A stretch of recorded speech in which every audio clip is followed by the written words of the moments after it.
So hello, what's up mga ka-lifestyle, magandang araw sa ating lahat. Welcome back again sa ating channel, Marky Lifestyle. So for today's video, let's talk about home credit. Alam ko marami na namang mga problemado sa home credit this year. Alam ko interesado ka, gusto mong malaman yung pag-usapan natin. Please stay tuned, tapusin mo tong video hanggang dulo, and then kung bago ka pa lang sa aking channel, once again, please do like, share, subscribe, and then pakihit na rin yung notification bell nang sagayon mo notify po kayo sa susunod na mga interesting video na i-upload po natin.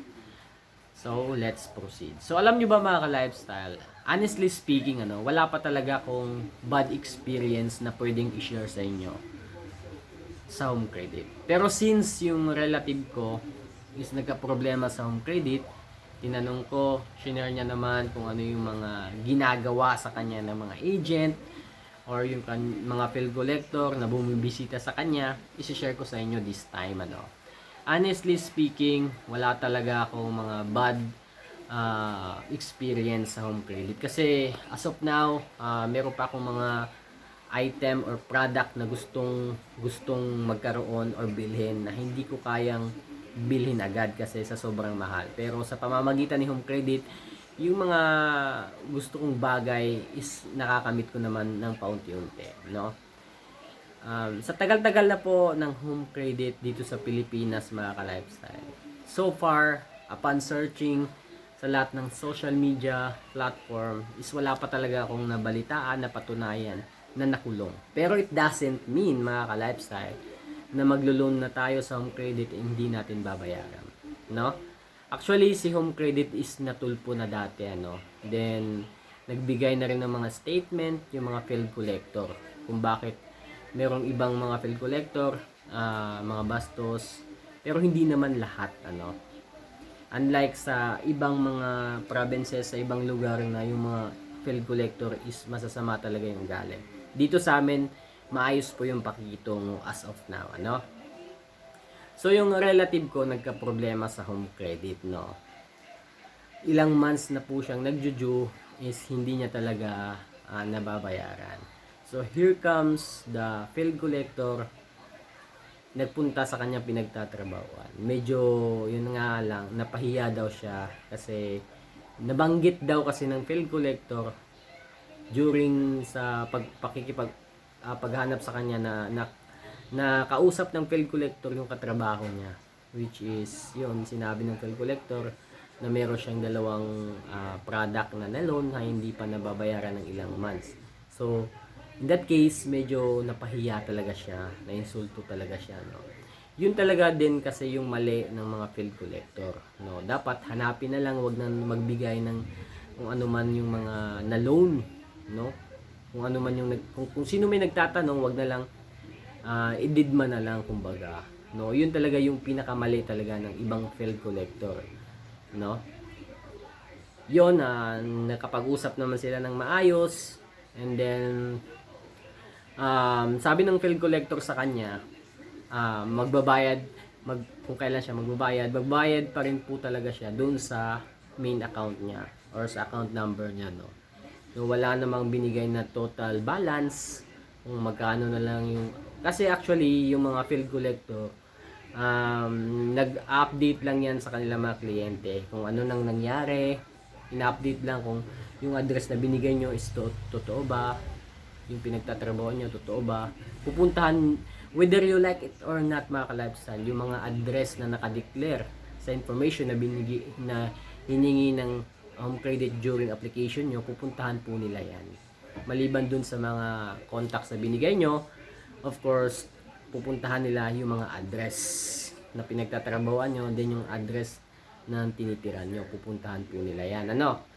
So again, sa mga nakaka-receive po ng mga demand letter, summons letter, warrant of arrest through email, is hindi po yan totoo, Sa tagal-tagal ko na pong nagbablog about mga online lending application, home credit, lahat po ng mga nare-receive nyo mga ganyang pagbabanta or form of threat is hindi po totoo.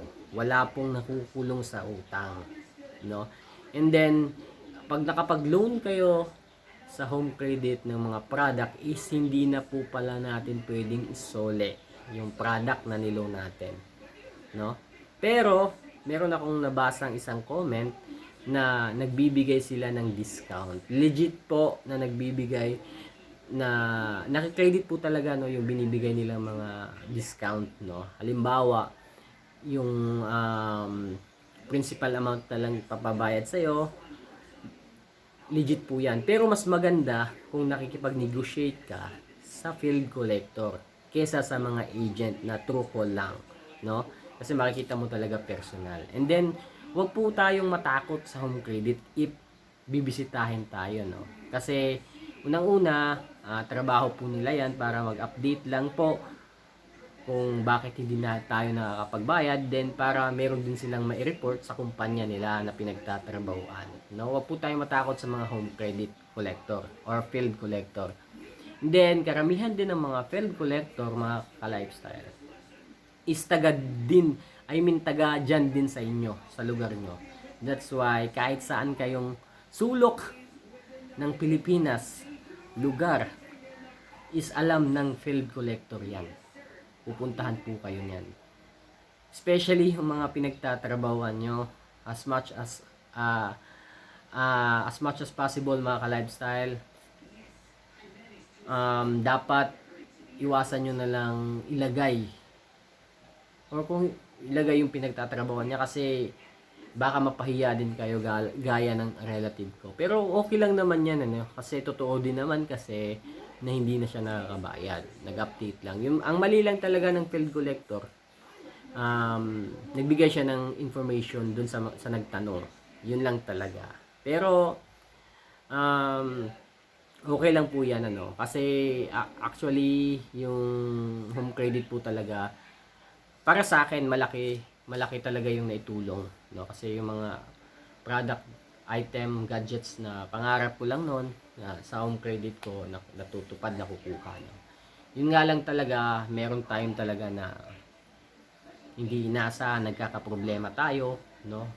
Wala tayong pambayad agad, no? Pero yung home credit po, madali pong pakiusapan. Madali po silang pakiusapan. So, ganun na lang, if merong nakipag-negotiate, gusto makipag-negotiate sa home credit, pag-usapan na lang natin ng maayos para wala nang malaking problemang mamuo between two parties, no? Yun yung suggestion ko. Kasi yun, yung point, ano ko lang talaga dito, mga ka-lifestyle, yung mga nare-receive yung mga death threat, actually, hindi naman death threat, kumbaga pananakot lang. Kasi pag sinabing death threat, yung sasabing papatayin ka, di ba? Yung kasi yung sa home credit kasi, yung style nila, yung mga warrant of arrest, mga lawyer daw, no, na may hawak na ng account mo, yun yung pupunta sa iyo. Yun yung kanilang sign of pagbabanta, whatsoever. Pero walang mga malicious or mga violent na mga term na ginagamit yung home credit. So wala tayong dapat ikatakot, no?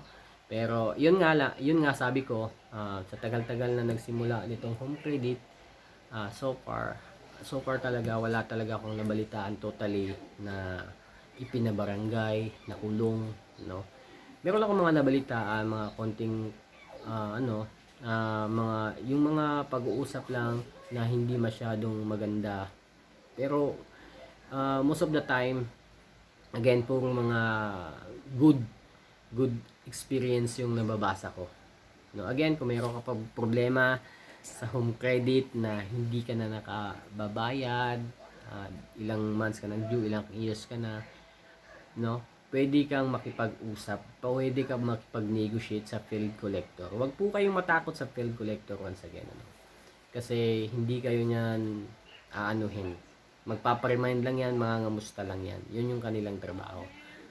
So, yun lang mga ka-lifestyle, share ko lang sa inyo since maraming nagme-mention. Kasi alam ko this year, marami na namang nagka-problema sa home credit. And I hope na ako ma-maintain ko yung good credit history ko sa sa home credit kasi meron pa talaga akong mga product na gustong bilhin, no? So, gaya nyo, talagang hindi talaga, sometimes hindi talaga inaasahan yung problema, pero laban lang tayo, no?